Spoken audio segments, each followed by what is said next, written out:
I'm not drunk enough yet. I'm like, alright. I'm getting there. I don't believe you. I think we should down one. Alright. To the last of these drinks and to being drunk for October.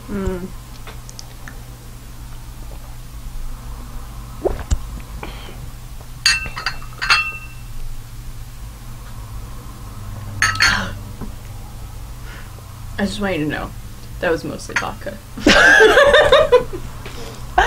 So the next hour is your fault. That's the way I like it.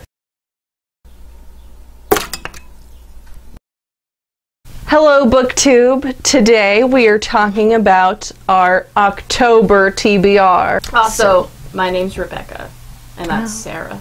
I'm good at interviews. Heck it. Interviews? I'm good at introductions. Why are we even doing this? I don't know.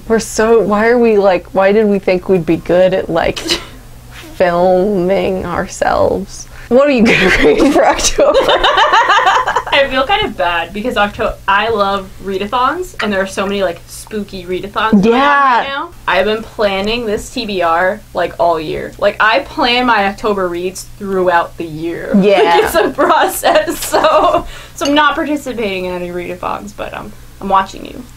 I'm glad you exist. I first picked Coraline by Neil Gaiman. I also have never seen the movie. I know nothing about Coraline. Nothing. Oh. I know that there are button eye people. Is that the illustrated copy, out of curiosity? I think so. There's little pictures. Okay. Coraline has a couple versions. Those illustrations are by Dave McKean. Yeah, that's pretty standard Dave McKean stuff. Dave McKean did all of the covers to the Sandman comic books. He also directed the film Mirror Mask. I love Mirror Mask! So he was an illustrator first. Was Neil Gaiman involved in that? Yeah, he wrote the screenplay. Okay, I thought he wrote... That was probably my first ever Neil Gaiman experience ever. It was probably Mirror Mask. So Neil Gaiman and Dave McKean have been working together since a comic book called Mr. Punch, which might have been Neil Gaiman's first comic book. I could be wrong on that. But it was illustrated by Dave McKean, and then they went on to work together on various things, including that Dave McKean did every cover for every issue of The Sandman. I'm noticing with Neil Gaiman, I've read a little bit of him now. I think I prefer his stories that are aimed for a younger audience. Just my personal preference. I think you might prefer his fantasy type stuff. Did you like Neverwhere? I did. My biggest problem with Neil Gaiman is that I don't tend to like his characters. Interesting. And I feel kind of bad about that, but I don't usually like his characters. But that's my first read. I should definitely get through it. It'll probably be the first one I pick up. The next book I'm reading I'm so excited about. It's Odd and True by Kat Winters. I have at this point read every Kat Winters novel except for this one, and it just came out earlier in September. We were talking about this, and I was like, I feel like everyone's talking about Kat Winters now, and that was when I realized everyone's not talking about Kat Winters. It's just you. You're talking about Kat Winters.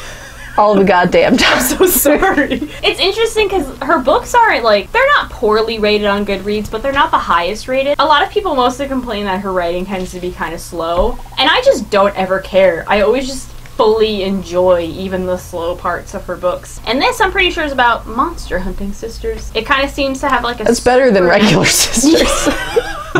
God, I would like my sisters a lot more if we hunted monsters together. So, Odd and True by Kat Winters. I pre-ordered this book. I never pre-order shit. Look at that. Oh, isn't that cool? Ooh, it's like, so red. Take the jacket off. It looks I heard that cool. red is the in color this fall. Is it? I like red, so that's exciting. I think it sounds a little bit like Supernatural, but with sisters instead of brothers, which is like that's way better. Yeah. Like, who the fuck wants so much brothers? A lot of people. Everyone watches the fucking show. All right, what are you reading? I can't think of a way to talk about this book and make it not sound boring. I'm so excited, Sarah. Please do go on. This is a book about stoicism, the art of being stoic. Have you heard of this? So it's like a concept that originated with either the ancient Greeks or the ancient Romans. Probably the Greeks, because they're like... stoic? No, they're all about philosophy, right? Oh, yeah. Greek philosophers, right? Yeah, that's a thing. Yeah. So Anyway, if you follow philosophy, which who doesn't, honestly? Oh my god, I like philosophy every day. I think that Stoicism is going through kind of a fad right now because a lot of people are actually reading books about it. I kind of wanted to know more about what Stoicism is about, and they say that the concepts behind it are a lot to do with how to find happiness and just contentment in your everyday life. And I guess I'll say the name of the book now. It's called A Guide to the Good Life, and it's by William B. Irvine. I'm just very interested in like self-improvement concepts about like mental states and how to control yourself. I think is something that I find very interesting. A Guide to the Good Life, the good stoic life. The good stoic life. Anyway, oh, we're doing this, okay. You can do whatever you want. I can do what I want. Do what you want! I'm fucking so drunk right now. I'm gonna drink more wine. You need to catch up to me. Oh my god, we're like 3 books in. Talk about a fucking book. Okay, I'm gonna talk about a book. How to Hang a Witch. And it's by, oh my god, Adriana Mather. It's like the easiest name in the world. Okay. And I was like, I can't fucking do this shit. This is one of those books where I'm like, the word witch is in the title. I'm there. This is about a girl who moves to Salem, and she's a descendant of one of the people who burned witches. So she's not well received there. Oh my god, 16-year-old Samantha Mather. Of course she has to be named Samantha. Apparently the Mathers are like a big name. And like Matthew Mathers? The author is like, she's only got one shot. What opportunity? Spaghetti. I don't know any other lyrics to this song. The author is part of a 12th generation of Mathers with family roots stretching back to the first Thanksgiving. So, like, the author clearly used her family roots to talk about, you know, the Mathers. You know. But I'm really interested in witches and the Salem witch trials and how men used to burn us because they just don't like us very much. Will you grab that box of wine? This is dire. It's right there. Oh my god, are you fucking kidding me? It's just on the floor. You can't get it. Oh my god. I'm drinking vodka right now. You're drinking wine. Yeah, whatever. I'm so sorry. Did I upset you? Do you still like me? I hate you now. Alright, what else are you reading, bitch? I shouldn't have called you a bitch. I'm so sorry. You're so awful. Why do you hate women? Hispanic Heritage reads. Right. We didn't fucking know about Hispanic Heritage Month. We're ignorant, and we're fucking fixing it, and that's the only thing to do. We're doing our best. That's the only thing you can fucking do is you can say, I've never even fucking heard of this. Why haven't I heard of it? What can I do to fix it? I've already read one book. I read a book in September for Hispanic Heritage Month. It's called Signal to Noise. It's fucking fantastic. So for October, I'm adding another one, and this is Things We Lost in the Fire by Mariana Enriquez. And it's a collection of short stories that are described as, like, dark.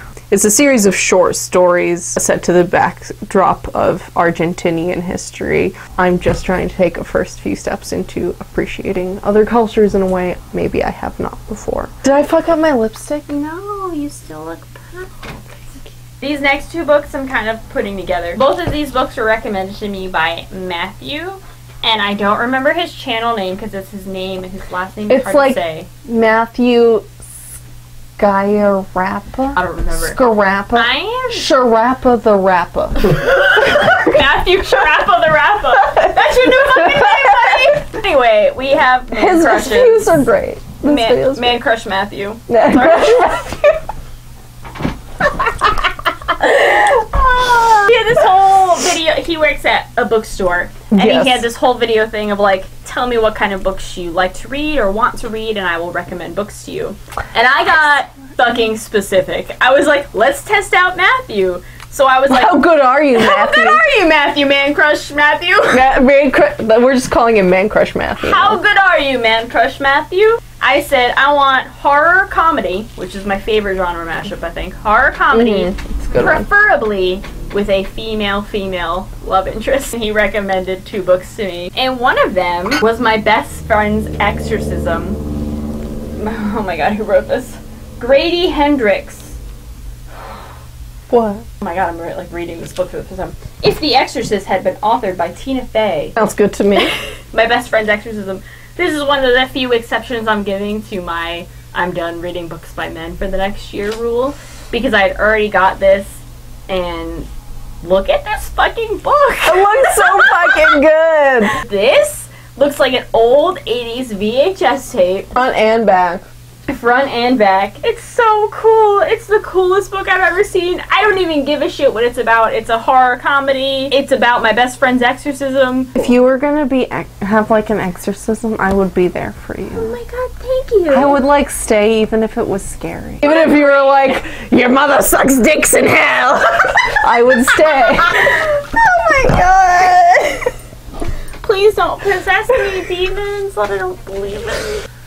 The last book I have set to read, and I am open to an expanded TBR because fucking October, and I don't really have much horror. Red Right Hand, which is by Levi Black, who we saw speak at BookNet Fest. We got to meet him and hear him speak at panels. He signed this. Sarah, watch your back around stray gods.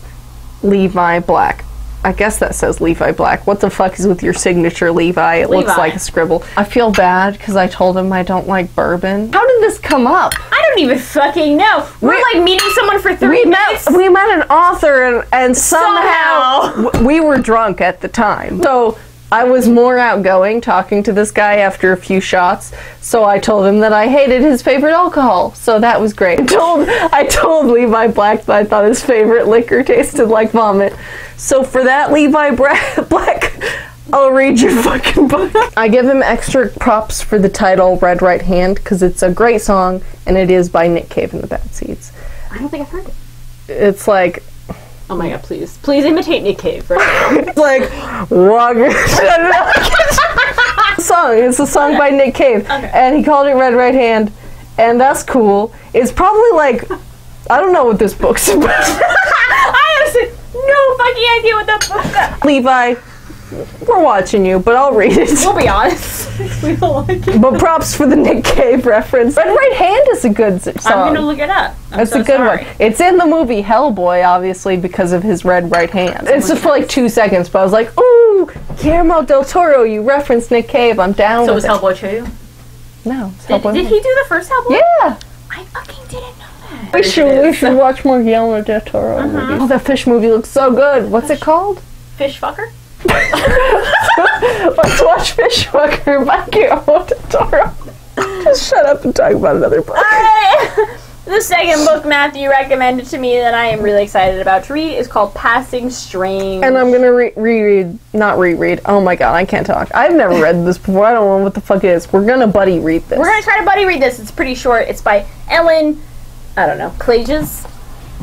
I'm so bad. Klages, yeah. Klages. That's not Ellen like... Klages. This is 1940s San Francisco. I'm pretty sure it's like 5 different women and their kind of experiences. It's supposed to be a horror comedy. Man Crush Matthew said we should read this. Man Crush Matthew told me to read it. And we're gonna read it, Matthew. So, for our last picks for October, we're each gonna pick a hat pick, and then we're gonna buddy read a hat pick. Cheesy romance. I'm excited. I love horror suspenseful reads, and I picked the ones that I had left and put them in that teapot. I'm gonna pick one for me. Rebecca's last October TBR will be Just hide my feet. And Then There Were None by Agatha Christie. Yay! Some Agatha. Have you read Agatha? No, I've never read Agatha Christie. I'm excited for you to read this. I'm excited to read Agatha Christie's And Then There Were None. I don't really know much about it. I have avoided spoilers, which is godlike. What am I gonna read? I don't even remember what I put in there. Me neither. I can really feel my boobs jiggling while I do. Yeah. You are reading Daughter of Fortune by Isabel Allende. This was a thrift store pickup. I bought it for 2 reasons, because it's so pretty on the cover. And the second reason was that it's a Spanish author, so it's by Isabel Allende. Suck. We shouldn't be allowed to read things out loud. It's a translation, and I haven't read many things that are a translation. Me neither. Oh, I'm looking at my other October reads, and it's like... Okay, so this is gonna be our buddy romantic spooky read. Spooky romance! Okay, together we will read The Witchling by Yasmin Gale-Norn. Who tits? Ooh, tits. Witchling by Yasmin Gale-Norn. I'm not even going to read the full description. It's several sisters who are descendants of fairies, and they all have different weird supernatural abilities. There's some sort of CIA, but like paranormal investigation situation.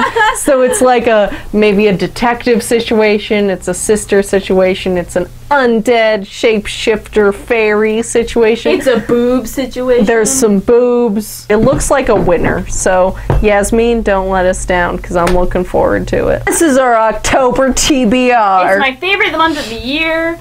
I'm so pumped to read these books. It's gonna be the best. We fucked up our September TBRs pretty hard. I only read like 2 books on my September TBR, I feel like. We're terrible at TBRs, but maybe this will be a good one. This will be the one. Thanks for watching. Happy October, everybody. The best month of the year.